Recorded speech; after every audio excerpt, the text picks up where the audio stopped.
دیکھیے اگر آپ کے دل میں کسی کی بھی محبت ہے، پتہ کیسے لگے گا کہ دل میں محبت ہے؟ کیونکہ محبت کے کوئی سینگ نہیں ہوتے کہ ہم کہیں کہ جناب کے دل میں علی کی محبت ہے، جناب کے دل میں خدا نخواستہ امیر شام کی محبت ہے۔ تو محبتوں کا پتہ شکلوں سے نہیں لگایا جاتا۔ تبھی فرمایا مومن اور منافق کی پہچان یہی ہے کہ علی کا ذکر کرو، اگر چہرہ کھل جائے تو مومن ہے، اگر چہرہ بگڑ جائے تو کیا ہے؟ منافق ہے۔ تو پتہ چلا محبت احساس باطنی ہے، اور یہ محبت خود کو ظاہر کہاں کرتی ہے؟ چہروں پہ کرتی ہے۔ خدا نخواستہ کسی کے دل میں کسی اور مومن کا بغض ہے اور وہ مجلس میں بیٹھا ہے، قصیدے ہوئے، مجلس ہوئی بہترین موڈ میں، اور جس سے بغض تھا وہ دروازہ کھول کے اندر آ گیا، تو آپ نے کہا اس نے میرے سارا موڈ کا ستیہ ناش کر دیا، کیونکہ بغض تھا اندر، اور جیسے اس سے ریفلیکٹ ہوا تو اس کا اثر کہاں پہ آتا ہے؟ چہرے پہ آتا ہے۔ تبھی مومن اور منافق کی پہچان بھی یہی رکھی۔ تو ہم محفل جشن مناتے ہیں تاکہ معاشرے کو بتائیں کہ مومن کون ہے اور منافق کون ہے۔ یہ مجلسیں پہچانے مومن اور منافق ہیں۔ تبھی پورے قرآن میں خدا نے پورا سورہ اتار دیا اور نام بھی منافقون رکھ دیا، کیونکہ کہا حبیب یہ کہتے کچھ ہیں اور دلوں میں موجود کچھ ہے۔ صلوات پڑھے محمد و آل محمد۔ بہت پیاری روایت ہے، شاید مولانا سے بھی آپ نے سنی ہو، کتاب ہے مروج الذہب۔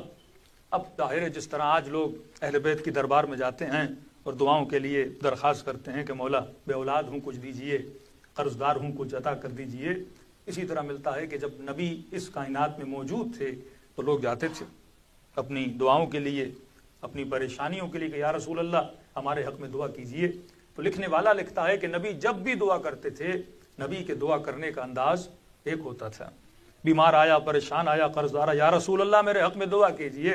اور میں مصطفیٰ جب بھی دعا کرتے تھے، دعا کرنے کا انداز ایک تھا، ہاتھوں کو دعا کے لیے بلند کرتے تھے اور فرماتے تھے اللہم ارحم علی فلان بحق علی، اے خدا فلاں پر رحم کر علی کے صدقے میں، اور دعائیں قبول ہو جاتی تھی۔ لیکن میں نے کہا محبت اور نفرت جو موجود ہوتی ہے وہ قلب میں ہوتی ہے۔ کچھ ایسے بیٹھے ہوئے تھے جن کو یہ دعائیں شاید اچھی نہیں لگتی تھیں، کہنے لگے جناب یہ کیسے انصاف کی بات ہے، اس سوسائٹی میں بہت ایکولیٹی کی بات ہوتی ہے۔ وہ بھی کہنے لگے مساوات ہونی چاہیے، ایکولیٹی ہونی چاہیے۔ اگر ایک دن علی کا نام لے کر دعا کرتے ہیں، کبھی میرا نام لے کر دعا کر دیں، کبھی فلاں کا نام لے کر دعا کر دیں، تاکہ اسلام ایکولیٹی ہو جائے کہ سب کے سب کیا ہیں؟ برابر ہیں۔ اب کا کہہ دیتا ہوں یا رسول اللہ اتنے مریضوں کے لیے دعا کرتے ہیں، علی کا نام لے کر دعا کرتے ہیں، کبھی میرا نام بھی لے کر تو دعا کیجئے۔ اب یہ جناب کہنے والے تھے، دوسرے نے روک لیا کہ دیکھ صبر کر، صبر کا پھل میٹھا ہوتا ہے۔ کہ کیسا صبر؟ کہ دیکھو دنیا آتی ہے علی کا نام لیتے ہیں، ارے کبھی تو کوئی دن آئے گا جب علی خود بیمار ہو جائیں گے، تو دیکھنا مجبوری کی عالم میں یا تیرا نام لے کر دعا کریں گے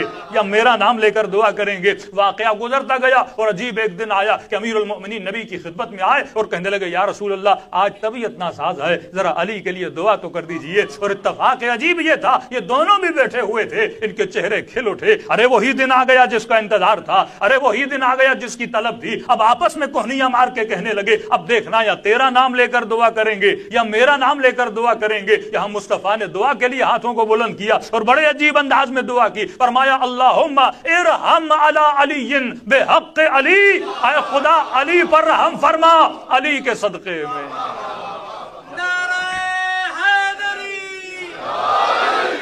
اب جو بغض و نفاق تھا، میں نے کہا یہ بغض کہاں ہوتا ہے؟ دل میں ہوتا ہے۔ یہ ذکر اسی لیے کیا جاتا ہے تاکہ دل والی چیزیں باہر نکل کے آ جائیں، کیونکہ دل میں چھپی رہیں گی تو پتہ نہیں لگے گا۔ قیامت کا نام بھی یوم تبلی السرائر، قیامت وہ دن ہے جب لوگوں کے سینوں میں چھپے ہوئے رازوں کو خدا ظاہر کر دے گا کہ انسان کیا سوچتا تھا اور انسان کیا تھا۔ دنیا میں تو سب چھپا سکتا ہے لیکن آخرت میں چھپا نہیں سکتا۔ تو یہ بغض اہل بیت ہے جو ذکر علی سے ظاہر ہو جاتا ہے۔ اب کہنے لگے یا رسول اللہ یہ کیسے انصاف کی بات ہے، جب کوئی اور آتا ہے علی کا نام لیتے ہیں، آج علی آئے ہے پھر بھی علی کا نام لیا ہے۔ اتنا سننا تھا، رسالت کے چہرے پہ آثارے جلا نمایاں ہوئے۔ کہنے لگے اے لوگوں تم علی کی بات کرتے ہو، جب میں نبی اپنے لیے دعا کرتا ہوں تو پھر بھی خدا کو علی کا واسطہ دے کر دعا کرتا ہوں۔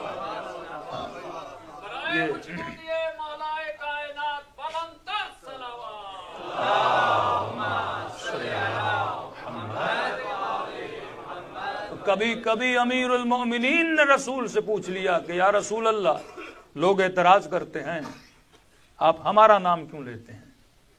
دیکھیے کتنی فضیلتیں ملیں لیکن کچھ کہہ نہ سکے۔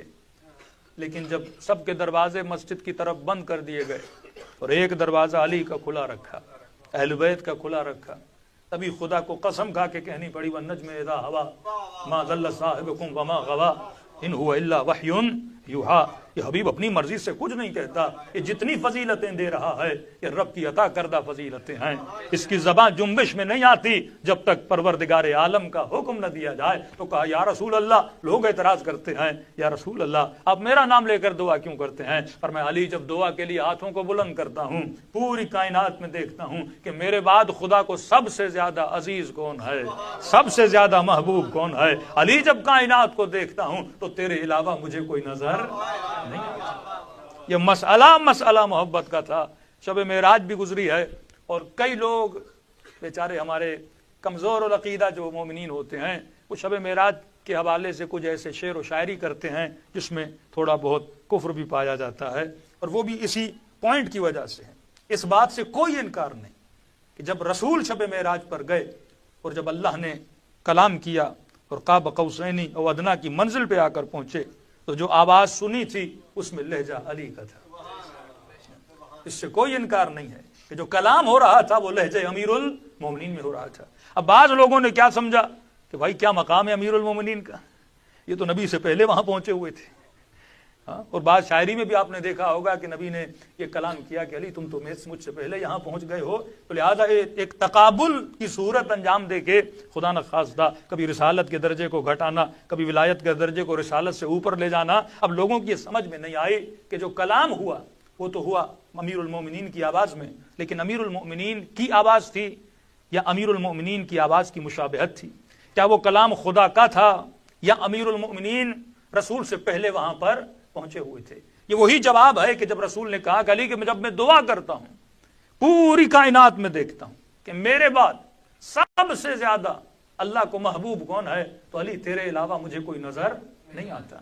اور جب رسول نے اللہ سے پوچھا پروردگارا میں تجھ سے کلام کر رہا ہوں لیکن مجھے آواز علی کی آ رہی ہے، یہ تو سنی سنائی آواز ہے، تو فرمایا پروردگارا علی کی آواز میں کلام کیوں کر رہے ہو؟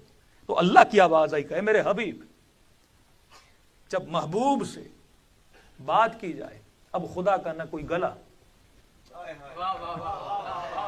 نہ خدا کی اپنی کوئی آواز، ظاہر آواز بنتی ہے ہنجرے سے نا، آواز کیسے ترتیب پاتی ہے؟ کوئی گلا ہو، ہوا اندر جائے، کوئی جسم ہو، تب جا کے ایئر اس آواز کو کریٹ کرتی ہے اور بناتی ہے۔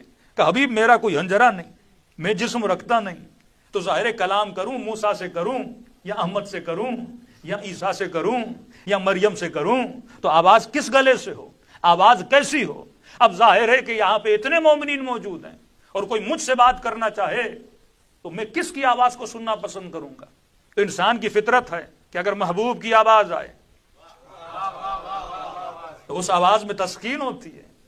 کسی مومن نے کہا مولانا میں نے 10 سال بعد اپنے والد کو خواب میں دیکھا، کہا ایسی تسکین ملی کہ 10 سال کے بعد مجھے اپنے والد کی آواز سنائی تھی، کہ اس آواز میں وہ سکون تھا کیونکہ باپ سے محبت ہے، اور 10 سال بعد وہ آواز سنائی دیتی ہے تو وجود کو تسکین ملتی ہے۔ تو یہاں پہ جواب خدا نے دیا کہ حبیب نے کہا کہ پروردگار علی جب دعا کرتا ہوں تو پوری کائنات میں دیکھتا ہوں تو اللہ کو سب سے زیادہ میرے بعد محبوب کون ہے؟ تو علی تیرا وجود ہے۔ یہاں اللہ نے کہا حبیب میں نے تیرے دل میں جھانک کے دیکھا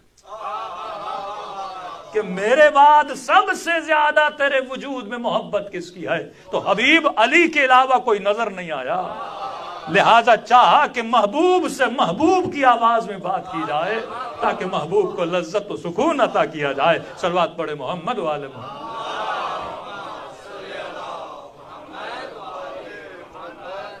میں نے شاید پہلی مجلس میں کہا تھا یہ سارا چکر جو ہے یہ چکر محبت ہے۔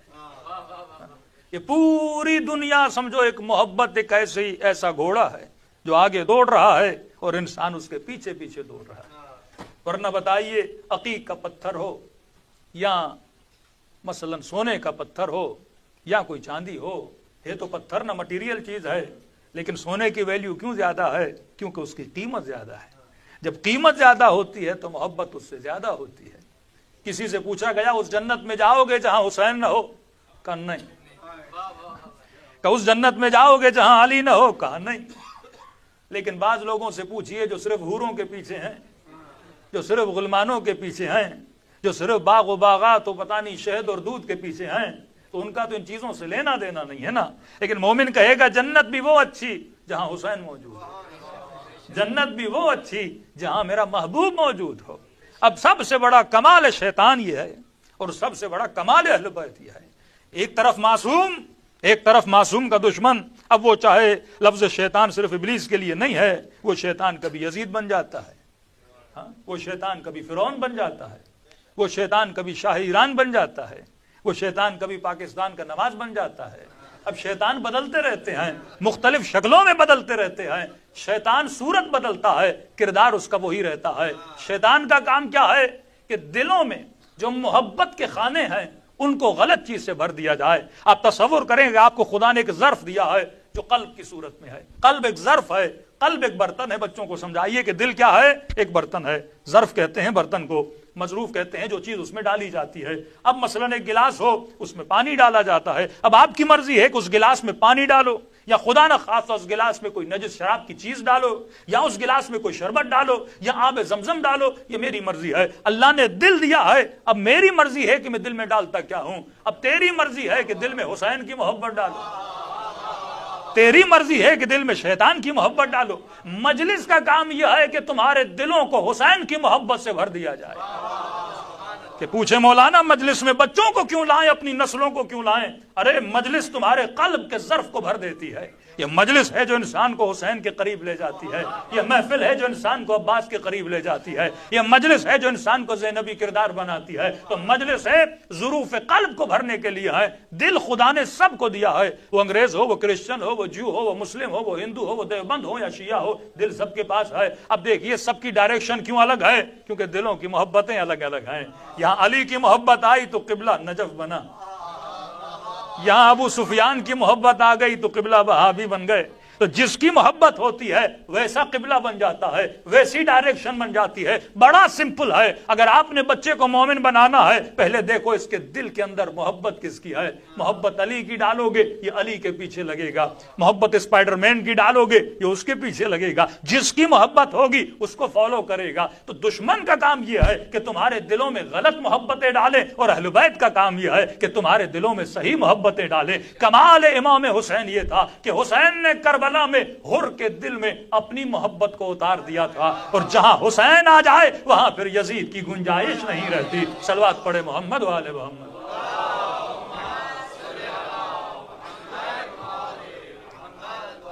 تو اصل جو محافل اور مجالس کا مقصد ہے وہ دلوں کو محبت سے بھرنا ہے. کیونکہ محبت آ گئی تو اٹریکشن آئے گی، محبت آ گئی تو گریوٹی آئے گی، محبت آ گئی تو کشش آئے گی. آپ اس چیز کی طرف کھینچتے جاؤ گے. یہ ٹی وی پہ ایڈورٹائزمنٹ کا مطلب کیا ہوتا ہے؟ آپ ایک ڈرامہ دیکھتے ہو، ایک فلم دیکھتے ہو، ودن 5 and 10 minutes ایک ایڈورٹائزمنٹ آتی ہے اور پوری دنیا اس ایڈورٹائزمنٹ کا پیسہ لیتی ہے. یہ پیسہ لوگوں کے دلوں میں محبت ڈالنے کا ہوتا ہے کہ ہم 10 سیکنڈ 20 سیکنڈ اس کو ایک چیز دکھائیں گے اور اس کے دل میں اس چیز کی محبت ڈالیں گے، لہٰذا ہمیں اس کا آپ 5 پاؤنڈ دے دیجئے، 10 پینی دے دیجئے، کیونکہ ہم اس کے دل میں کس چیز کو ٹرانسفر کر رہے ہیں؟ محبت کو ٹرانسفر کر رہے ہیں. اسلامی سسٹم کا مطلب یہ ہے کہ دلوں میں صحیح محبت ڈالی جائے. کفر کے سسٹم کا مطلب یہ ہے کہ دلوں میں غلط محبت ڈالی جائے. اب وہ نہیں کہ بچوں کو بولا جائے، نسلوں کو بولا جائے کہ فلاں سے محبت کرو، نہیں. محبت جو دل میں جاتی ہے یہ ظرف قلب ہے. اس کے کچھ کھڑکیاں ہیں، کچھ ونڈوز ہیں جہاں سے محبتیں جاتی ہیں. کان بھی ایک ونڈو ہے، آنکھ بھی ایک ونڈو ہے. بچہ کچھ ریڈ کرے گا محبت دل میں جائے گی، کچھ سنے گا محبت دل میں جائے گی، کچھ دیکھے گا محبت دل میں جائے گی، کسی چیز کو لمس کرے گا، ٹچ کرے گا. کوئی اچھی چادر ہے سافٹ ہوگی، کہے گا یہ کپڑا میں نے لینا ہے. کوئی چیز سخت ہوگی، کہے گا میں نے اس کو نہیں لینا. تو چیزوں کو ٹچ کر کے، چیزوں کو دیکھ کے، چیزوں کو سن کے ان کی محبت دل میں جاتی ہے. جب دل میں محبت چلی گئی تو پھر کیا پیدا ہوا؟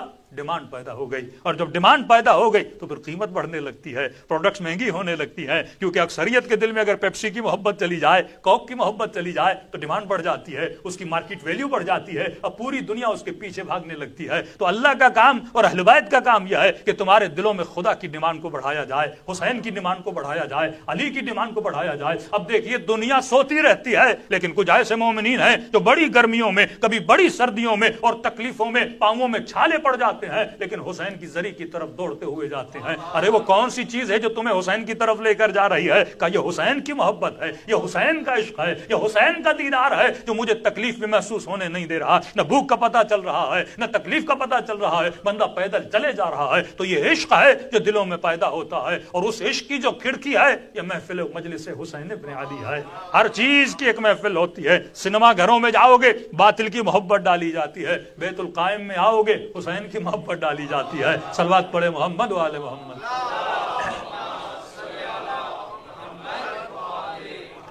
اجل فرج. آپ اس وقت آپ جو بھی سن رہے ہیں یہ سارے ایموشنز آپ کے دل میں اتر رہے ہیں, سننے کے ذریعے سے اترتے ہیں, لیکن اگر بچہ سمجھے ہی نہ تو دل میں اترے گا کیا؟ اگر اسے مفہوم کا پتہ ہی نہ ہو. دیکھیے دو طرح کے مومنین ہیں, ایک وہ ہیں جو رٹا لگواتے ہیں, ایک وہ ہیں جو مفہومی کام کرتے ہیں. رٹا لگوانا دنیا کا آسان ترین کام ہے. شیعوں نے شروع کیا لیکن وہ مجبوری تھی کہ جب ہمارے اوپر الزام لگا کہ شیعوں کو بد دعا ہے. کس کی بد دعا ہے؟ جن کا نام نبی دعاؤں میں نہیں لیتے, ان کی بد دعا ہے کہ شیعہ کبھی حافظ قرآن نہیں بن سکتے. تو ہم نے چیلنج ایکسپٹ کیا, اور پوری کائنات میں سب سے کم سن بچہ 4 سال کا بچہ محمد حسین طباطبائی, جس کو حافظ قرآن بنا کے دنیا کو دکھایا, اور آج تک اس چیلنج پہ پوری دنیا نہیں اتری. یعنی پوری دنیا میں سب سے کم سن بچے کا جس کو اعزاز حاصل ہے وہ علی ابن ابی طالب کے چاہنے والوں کا بچہ ہے جس نے قرآن حفظ کیا. تو ایک ترتیب چلی ہمارے یہاں جو ہزاروں حفاظ قرآن بنائے, لیکن کبھی شیعوں میں یہ چیز پہلے نہیں تھی. حافظ بنانے کی برا عمل نہیں ہے, بہت اچھا عمل ہے. ہمارے یہاں سب سے زیادہ کام کیا جاتا تھا مفہوم پہ کام کیا جاتا تھا. جو امام حسین کو قتل کرنے آئے کیا ان میں حافظ نہیں تھے؟ جو خوارج امیر المومنین کے مقابلے میں آئے کیا ان میں حافظ نہیں تھے؟ حافظ تھے. عجیب روایت میں نے پڑھی کہ عمر نے ابن ملجم کو فارس کی طرف ایز اے ٹیچر آف تجوید قرآن بھیجا. ابن ملجم, اور خط لکھا اہل فارس کو کہ میں اپنا بہترین قرآن کی تجوید کا ٹیچر تمہاری طرف بھیج رہا ہوں. اسے گھر اچھا دینا, رہائش اچھی دینا, سیلری اچھی دینا, یعنی ون آف دا بیسٹ, سب سے اچھا تجوید قرآن کا ٹیچر بھیج رہا ہوں. اور جو بہترین قرآن کی تجوید کرواتا تھا اسی نے امیر المومنین کے سر پہ تلوار ماری. کیونکہ قرآن کا رٹا لگانا اور ہے, قرآن کو سمجھنا اور ہے. باپ خوش ہو جاتا ہے کہ بچے نے بیٹا سنا, کہتے بابا لا الہ الا اللہ محمد رسول اللہ. علی کبیر بٹے نے کلمہ یاد کر دیا, لیکن اسے پوچھو کہ لا الہ الا اللہ کا مفہوم سمجھ میں آیا, محمد رسول اللہ کا مفہوم سمجھ میں آیا, علی ولی اللہ کا مفہوم سمجھ میں آیا؟ میں نے عرض کیا تھا کہ مولا حسین کا جشن ہے. امام حسین کی زندگی کے 3 پہلو ہیں. وہ کون سا پہلو امام حسین کی زندگی کا جو میرے لیے میری زندگی میں کام کا پہلو ہے؟ ایک بات تو یاد رکھیے کہ اہل بیت ہم سے اتنی محبت کرتے ہیں, اس میں کوئی شک و تردید نہیں ہونی چاہیے. کیونکہ محبت نہ ہوتی تو دیار کفر میں بھی اپنی محفلوں میں نہ بلاتے, محبت نہ ہوتی تو اتنا شعور نہ دیتے کہ ان مجلسوں میں. ابھی میں لندن میں تھا, ایک مومن نے اپنا واقعہ سنایا. ایسے تو تاریخ کے بہت سارے پرانے واقعات ہیں, لیکن جو ابھی ریسنٹلی ہم جن سے ملتے ہیں, جن سے سنتے ہیں, کئی واقعات ہیں. امام رضا کے, حضرت غازی عباس کا واقعہ سنا ہے. حیو حاضر ہیں, زندہ ہیں, اسٹین مور کی سائٹ پہ رہتے ہیں. کہنے کہ مولانا ایک دن اسی طرح گھر میں کام کرتے کرتے میں جھکا, اور جیسے جھکا تو میری کمر میں چک پڑ گئی, بالکل مجھ سے اٹھا نہ جائے. ڈاکٹر کے پاس گئے تو ایک ہڈی ہوتی ہے L4 L5, انہوں نے کہا کہ وہ بیچ میں خشک ہو گئی ہے, فاصلہ آ گیا, لہٰذا ابھی آپ کی کمر کبھی سیدھی نہیں ہو سکتی, ہم کچھ آپریشنز کریں گے.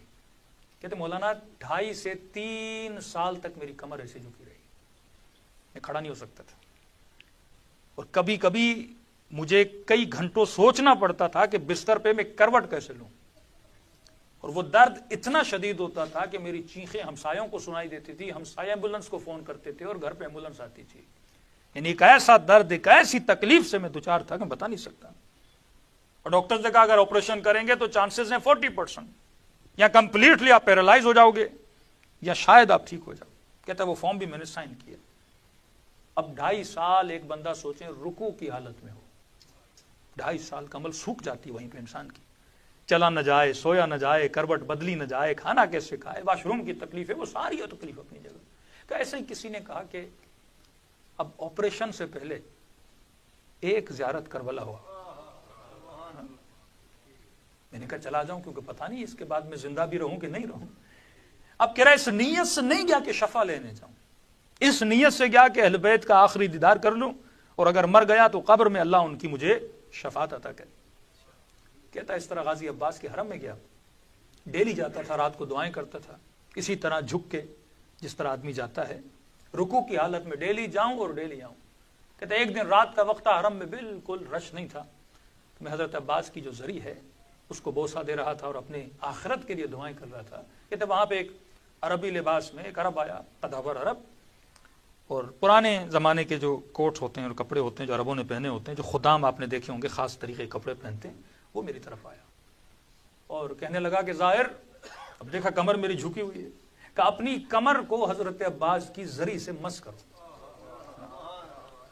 اب آپ کو پتا ہے کہ پاکستانیوں میں ادب بہت زیادہ ہوتا ہے, عقیدے کے اعتبار سے ادب بہت ہوتا ہے. اس نے کہا نہیں, ہم کمر نہیں کرتے حضرت عباس کی طرح, میں ایسے ہی چہرہ کر کے جاتا ہوں. پھر اس نے ڈانٹا مجھے, کہا تجھے تکلیف ہے اپنی کمر کو زری سے مس کرو.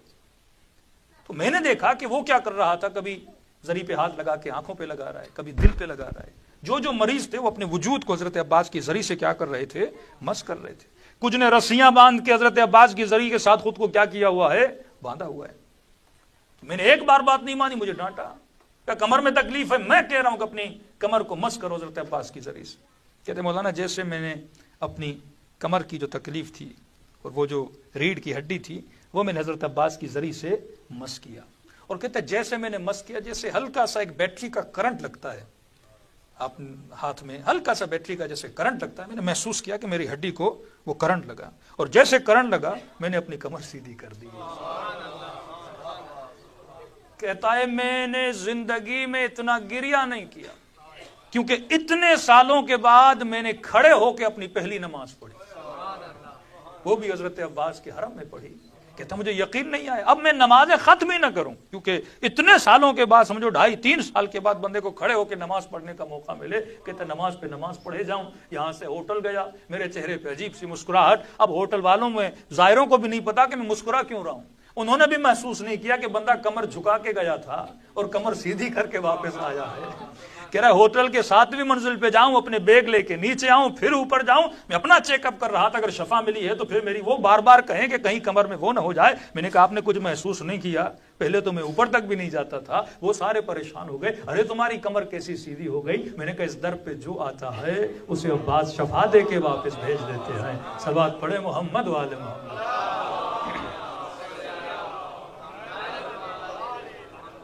اجل فرجہم. تو یہ جو معجزات اہل بیت علیہ الصلوۃ والسلام کے, یہ ان کی محبت کا اظہار ہے کہ ہم ان کے در پہ جاتے ہیں, وہ ہم محبت کا اظہار کرتے ہیں. لیکن سوال یہ ہے کہ ہم نے اظہار محبت کیسے کرنا ہے. مجلس ایک چھوٹا سا طریقہ اظہار محبت کا ہے, لیکن سب سے زیادہ خوشی اہل بیت کو کس چیز سے ملتی ہے. وہ نقطہ آپ دیکھیں کہ کئی مومنین کہتے ہیں مولانا جب کربلا جاتے ہیں تو ہمیں 2 گنبد نظر آتے ہیں, ایک امام حسین کا, ایک حضرت عباس کا. واللہ کبھی یہ محسوس کیا کہ ایک امام ہے دوسرا امام نہیں ہے. دور سے ایسے لگتا ہے کہ دونوں اماموں کے روزے ہیں, اور اتنی تاکید امام حسین کی کہ میری زیارت سے پہلے عباس کی زیارت کیا کرو.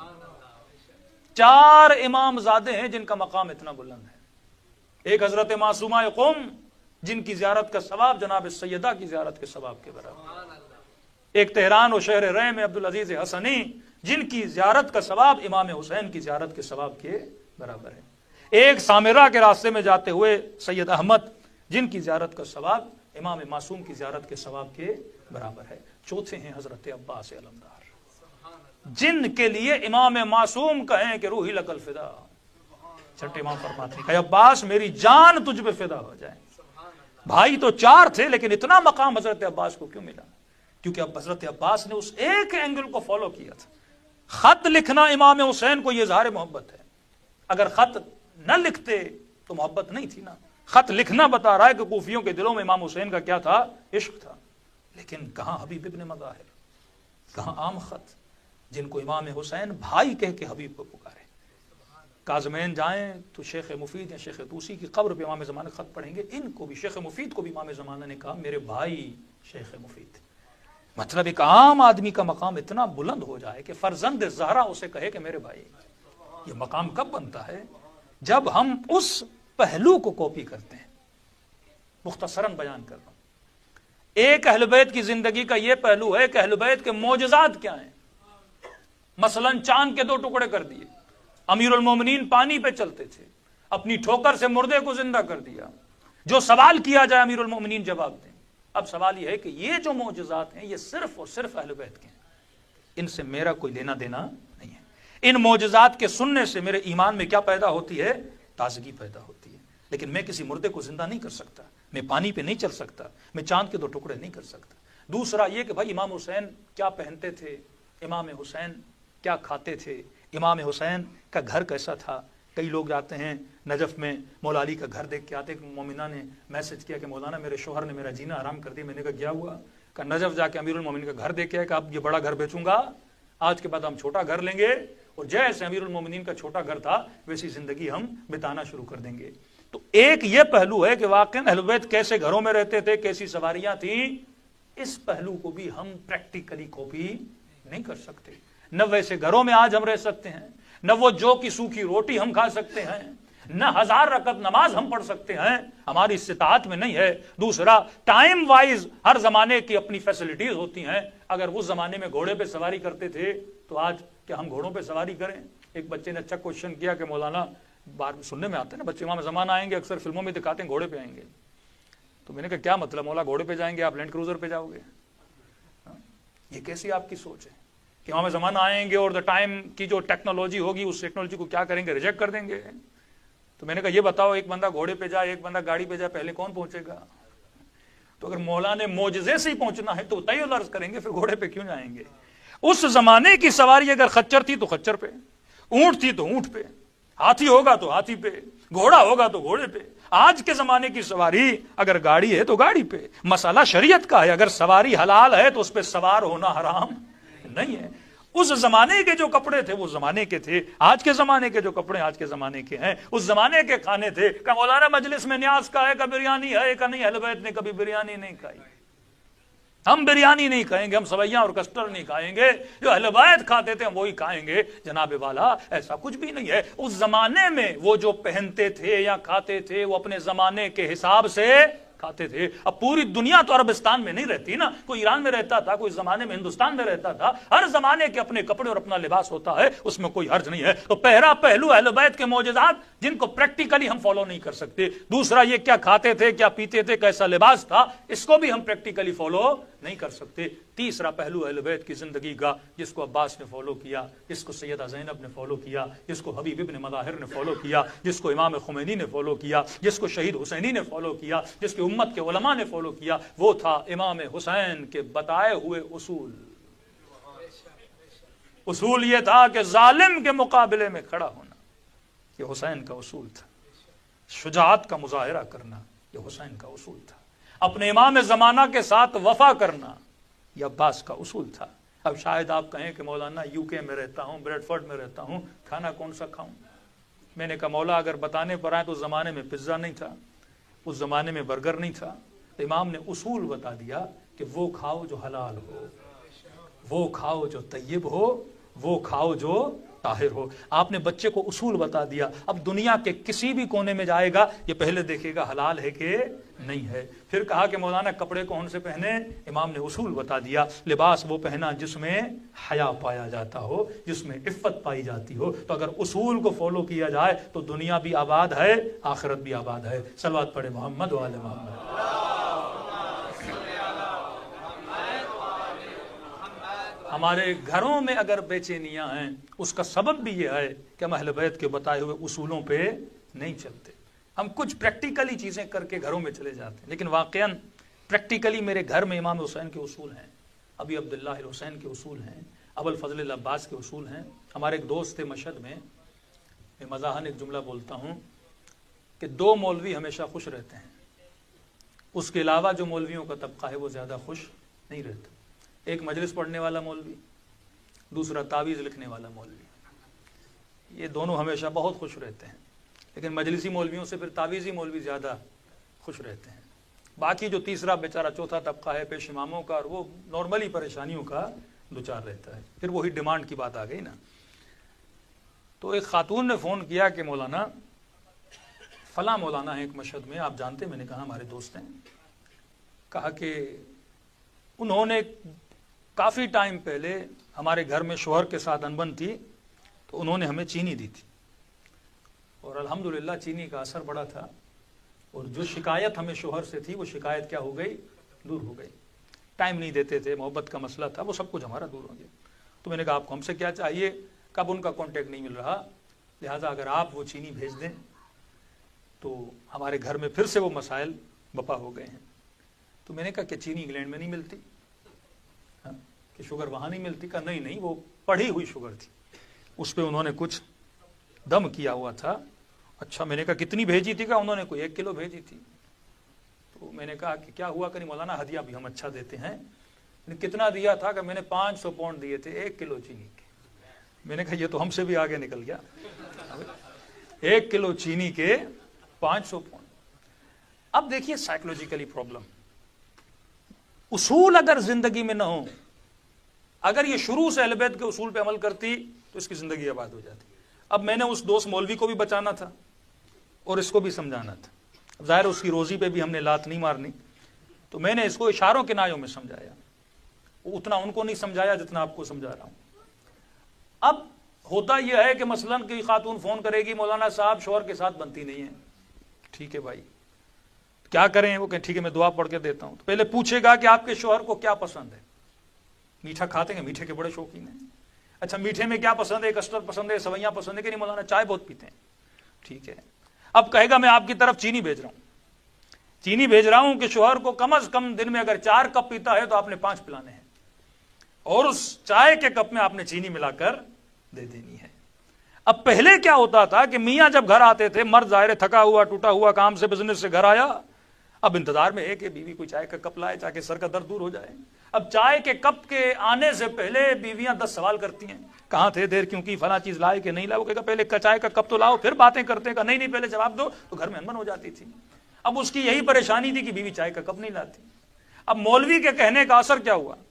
شوہر گھر آیا نہیں، چائے پہلے سے تیار. وہ صوفے پہ بیٹھا نہیں، چائے پہلے سے تیار. اب ایک سائیکولوجیکلی افیکٹ ہوتا ہے. وہ مرد بھی سوچے کہ بیوی اتنی نیک ہو گئی کہ میرے کہنے سے پہلے چائے کے کپ لا رہی ہے، میرے کہنے سے پہلے میری خدمت ہو رہی ہے. تو اس کے ایکشن کی وجہ سے اس کے دل میں کیا پیدا ہو گئی؟ محبت پیدا ہو گئی، اور ان کی انبن کیا ہو گئی؟ ختم ہو گئی. تو اس نے کمزوری پکڑی اور چینی کے 500 پاؤنڈ لے لیے.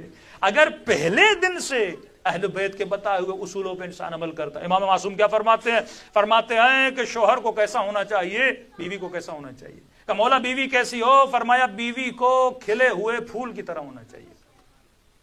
کھلا ہوا پھول، آپ گلاب کے کسی باغ میں چلے جائیں، پھول کھلا ہوا، تو بندہ جب کھلے ہوئے پھول کو دیکھتا ہے تو اس کے وجود میں ایک پازیٹیو انرجی آتی ہے. کھلے ہوئے پھول کی طرح ہونی چاہیے. کہ مولا شوہر کیسا؟ کھلا ہوا پھول مطلب جیسے مرد گھر میں آئے تو جب اس کو ویلکم کرے تو چہرے پہ کیا ہونی چاہیے؟ مسکراہٹ ہونی چاہیے. اور مولا تو وہی فرماتے مومن کی نشانی بھی یہی ہے کہ مومن کے چہرے پہ کیا ہوتی ہے؟ مسکراہٹ ہوتی ہے. دوسرا فرماتے مومن سخی ہوتا ہے. فرمایا سخی علی کو بھی اچھا لگتا ہے، بیوی کو بھی اچھا لگتا ہے. کنجوس نہ علی کو اچھا لگتا ہے نہ بیوی کو اچھا لگتا ہے. کہ مولا مرد کیسا ہونا چاہیے؟ پھر فرماتے میرے آقا، فرمایا جب بارش ہوتی ہے تمہاری چپل پہ کیچڑ لگ جاتا ہے، فرمایا کیچڑ والے چپل گھر لے کر جاتے ہو؟ کہ نہیں مولا. پہلے کیا کرتے ہو؟ کہ مولا چپلوں کو صاف کرتے ہیں پھر گھر جاتے ہیں. کہ مرد جب گھر سے باہر سے اندر جائے تو باہر کے جتنے ٹینشنز ہیں وہ دروازے پہ چھوڑ کے اور فریش ہو کے اپنے گھر کے اندر داخل ہو جائے. اگر ان اصولوں پہ عمل کرے گا تو دنیا میں بھی خوشیاں ملیں گی، آخرت میں بھی خوشیاں ملیں گی. صلوات پڑھے محمد و آل محمد. عجل فرجہم. تو ایک پہلو اہل بیت کے معجزات، دوسرا پہلو کیا پہنتے تھے، تیسرا پہلو اہل بیت نے جو اصول بتائے ہیں.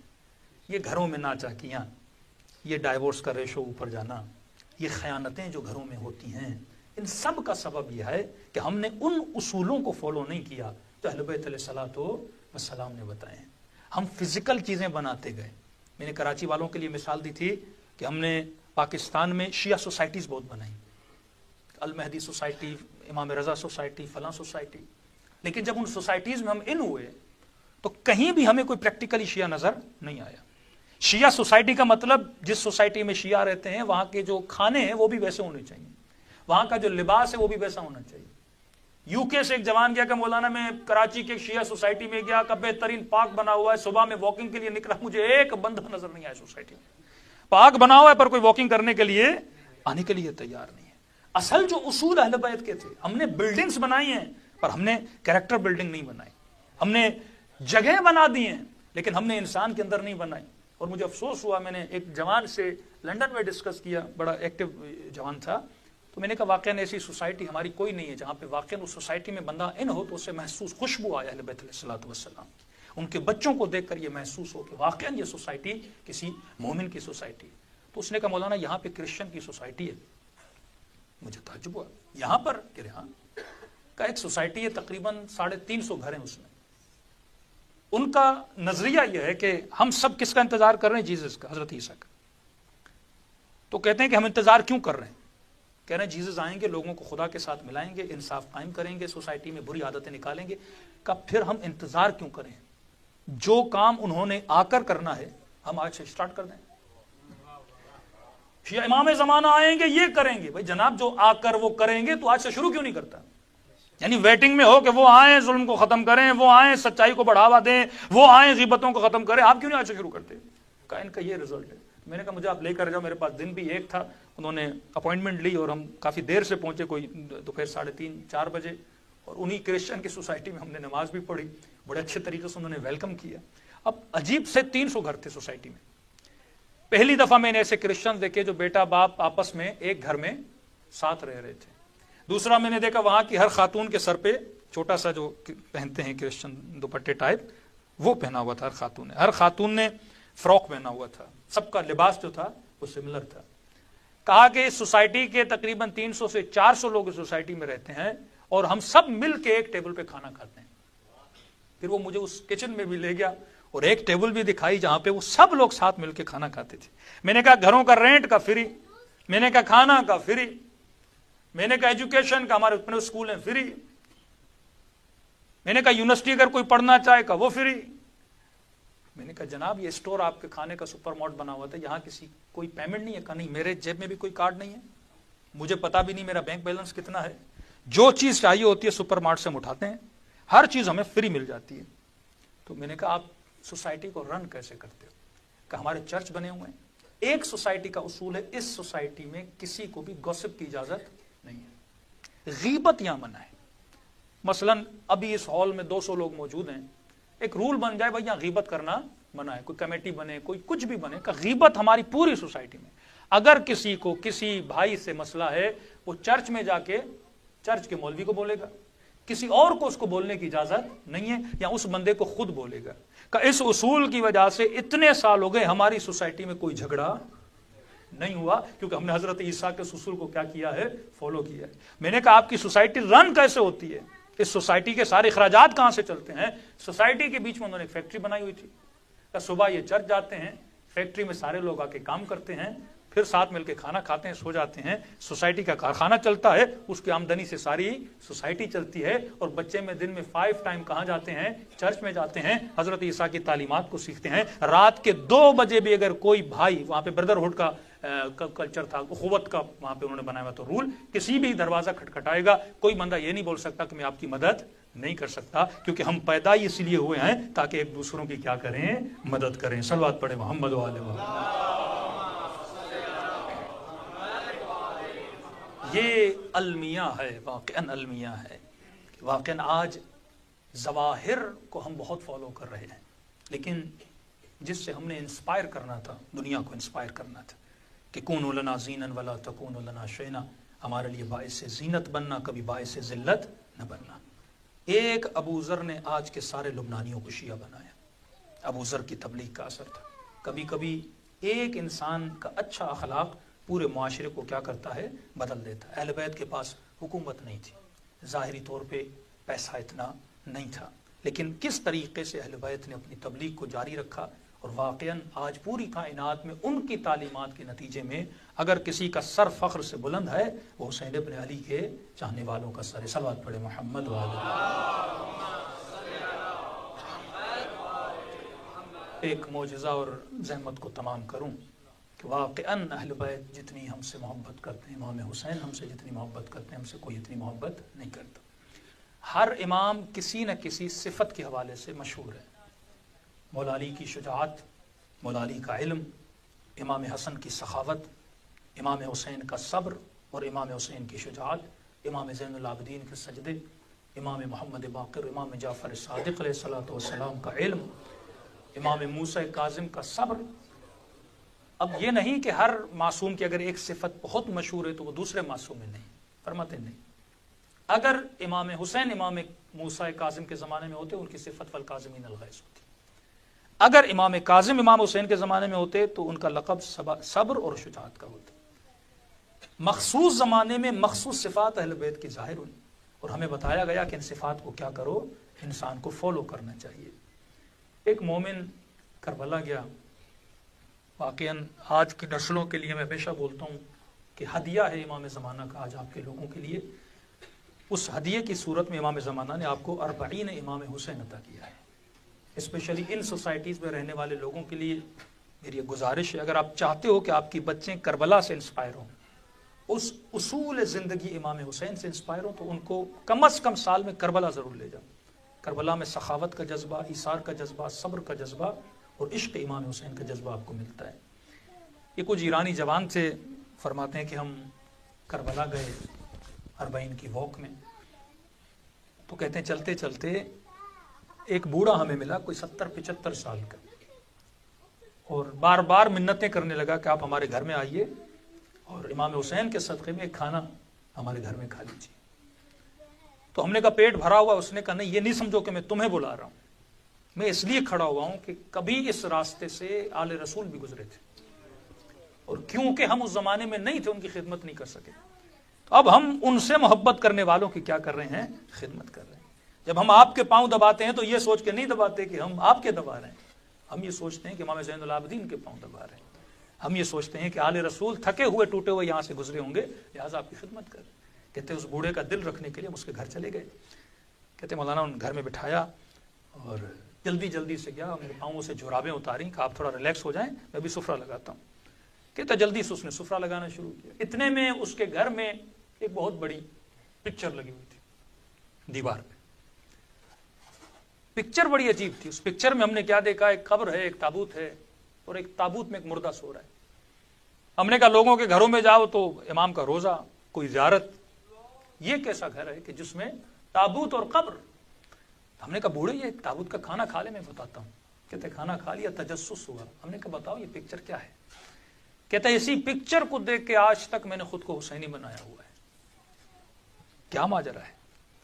کہتا میں زندگی میں رہتا کربلا کے اطراف میں ہوں، پر اپنی جوانی کے دنوں میں مجھ سے بڑا گنہگار نہیں تھا، مجھ سے بڑا خطا کار نہیں تھا، اور میں کبھی امام حسین کے حرم میں نہیں گیا۔ ایسے لوگ ہیں، ہم مشہد میں رہتے تھے، ایک ٹیکسی ڈرائیور کہتے مولانا 20 ایئرز ہو گئے لیکن امام رضا کے حرم میں نہیں گیا۔ تو پوچھا کہ کب آپ کو ہدایت ملی؟ کہتے جب 40 کے دن شروع ہوتے ہیں، لوگ امام حسین کے عشق لے کر یہاں پہ آتے ہیں، لوگ خدمت کے جذبے سے جاتے ہیں، میں اس جذبے سے گیا کہ زائروں کی چوریاں کروں۔ مولا کی سبیل لگی ہوئی تھی، تو سبیل پہ میں کھڑا ہوا چائے پینے کے لیے، کچھ جوان مجھے جانتے تھے کہ میں چور ہوں، انہوں نے مجھے سبیل سے دور کر دیا۔ میں چلا گیا، اس سبیل کے اندر گاؤں کا بزرگ بیٹھا تھا، اس نے مجھے دیکھا اور جوانوں کو ڈانٹا کہ یہ سبیل حسین کی سبیل ہے، یہاں سب پی سکتے ہیں، آپ کو حق نہیں اسے بولو یہ گنہگار ہے، یہ نہیں آ سکتا، یہ بدکار ہے، یہ نہیں کر سکتا۔ نہیں، کہ یہ حسین کی سبیل۔ میں نے کہا مجھے چائے نہیں پینی۔ اس نے کہا دیکھ تیرے سارے گاؤں کے لوگ خدمت کرے امام حسین کی، تو خدمت نہیں کرے گا؟ میں نے کہا کیا خدمت کروں؟ کہا دیکھو اتنے زائر آ رہے ہیں، سبیل پی رہے ہیں چائے کی، ایک کام کر 1 کلو چینی لے کر آ امام حسین کی سبیل کے لیے۔ اب کہتا میں حسین کو جانتا نہیں، امام حسین کی معرفت نہیں، میں وہاں سے نکلا چینی لینے کے لیے، 1 کلو چینی لی سبیل پہ آنے کے لیے، طلب تھی چائے پیوں، لیکن کیونکہ سیلف رسپیکٹ نہیں کی انہوں نے، میری انسلٹ کی، میں نے کہا نہیں اس سبیل سے چائے نہیں پیوں گا، چینی دوں گا لیکن چائے نہیں پیوں گا۔ پیچھے ایک اور سبیل تھی، وہاں پہ میں نے چائے پی، اور جو 1 کلو یا 2 کلو چینی تھی وہ میں نے اس سبیل کے وہاں پہ رکھی۔ ان سبیل والوں نے سمجھا کہ چینی ان کے لیے لایا ہوں، انہوں نے اٹھا کے چائے میں ملا دی۔ اب میں نے کہا چائے تو میں نے چینی تو کسی اور کے لیے لی تھی۔ پھر دکان پر گیا، میں نے اور چینی لی 1 کلو۔